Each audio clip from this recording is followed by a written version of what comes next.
മധ്യകേരളത്തിലും കനത്ത മഴ തുടരുകയാണ്. കൊച്ചിയുടെ തീരദേശത്ത് കടലാക്രമണവും രൂക്ഷമാണ്. കനത്ത കാറ്റിലും മഴയിലും ഇടുക്കി അണക്കരയിൽ വൻ കൃഷിനാശമുണ്ടായി. കോട്ടയത്ത് മീനച്ചിലാർ കര കവിഞ്ഞതോടെ സമീപത്തെ വീടുകളിൽ വെള്ളം കയറി.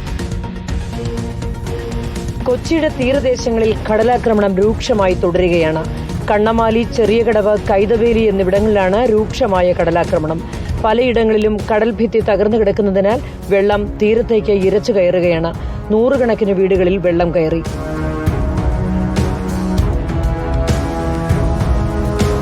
ആലപ്പുഴയുടെ തീരദേശങ്ങളിലും കടലാക്രമണം രൂക്ഷമാണ്.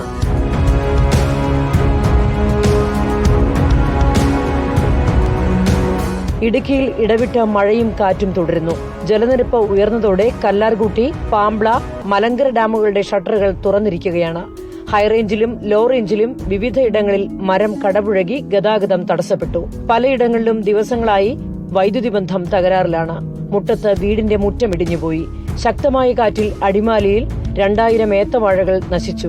10 ലക്ഷം രൂപയുടെ നഷ്ടമാണ് കർഷകർക്കുണ്ടായിരിക്കുന്നത്. മലയോര മേഖലയിലൂടെയുള്ള യാത്രയ്ക്ക് ജാഗ്രത വേണമെന്ന് ജില്ലാ ഭരണകൂടം അറിയിച്ചു.